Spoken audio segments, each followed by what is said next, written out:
Welcome to my channel. I'm Gian, and today I'm going to show you how to make a cheese roll step by step. The first thing that we're going to do is to make the pastry.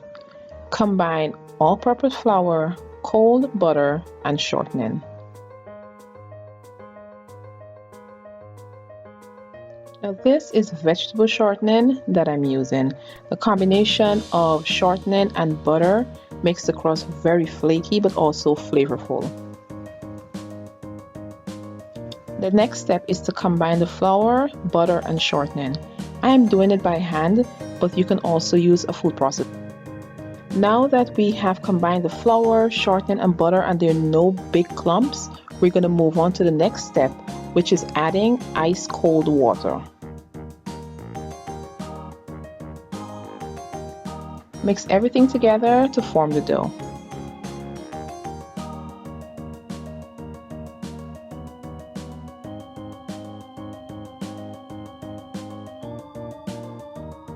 So the next thing I'm going to do is form the pastry, and I'm going to use my hands and just kind of press it together just until it forms a nice ball and everything just sticks together. And don't worry about it being too smooth, this is fine. So the next thing I'm going to do is separate it in half, flatten it into 2 discs, wrap it in cling foil, and then place it into the refrigerator for about 2 hours. This step is very important, do not skip it, because placing it into the refrigerator not only makes it easier to handle, but it also makes it super flaky. Now onto the cheese. And I'm using freshly grated sharp cheddar cheese, which I'm going to combine with finely diced wee pepper. I'm using a spicy pepper, so you can use any spicy pepper that you prefer. And I'm also adding Dijon mustard. You can replace the Dijon mustard with yellow mustard, and you can also add garlic to this mixture.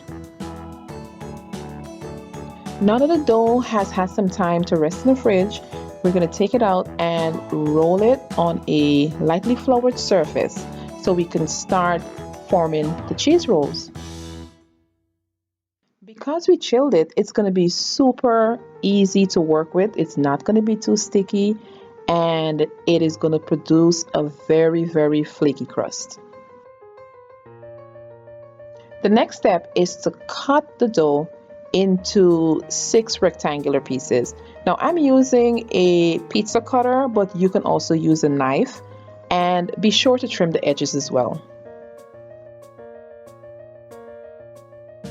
So the next step is to add the cheese mixture on top of the pastry. Now this is important. It's very tempting to overstuff it and add as much cheese as possible, but don't do it. It's going to burst in the oven and the cheese will run out. Next thing I'm going to do is to make an egg wash, and this is done by simply mixing 1 egg yolk with a teaspoon of water and just whisking to combine. Now I'm going to use the egg wash to brush the edges. This is going to make sure that our cheese rolls stay nice and secure and the edges are sealed when it's in the oven. We're also going to brush the top of the cheese rolls with the egg wash, and that makes the crust golden brown and nice and glossy as it bakes.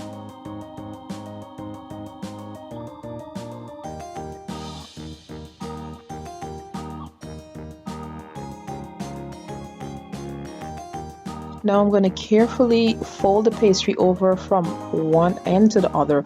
I basically fold it in thirds, making sure that the seam remains on the bottom, and I press lightly to make sure that it's nice and sealed. Next, I'm going to use a fork to press the ends closed and to seal it to make sure it's nice and sealed and that the filling does not just run out in the baking process. I like to trim the ends and just get rid of that excess pastry. The link to the recipe is below in the description box, so please be sure to check that out, and while you're down there, please be sure to subscribe to my channel.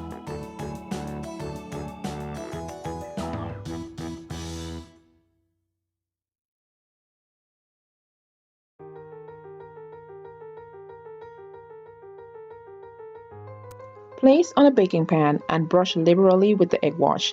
Then we're going to bake it at 350 degrees for 30 minutes until it's golden brown.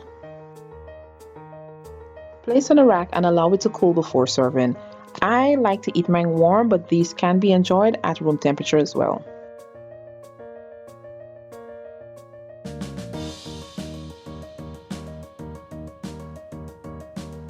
Thank you guys for joining me again and tuning into another video. I really hope that you've enjoyed this one. Please be sure to subscribe by clicking on the subscribe button below and head to the blog for the full recipe.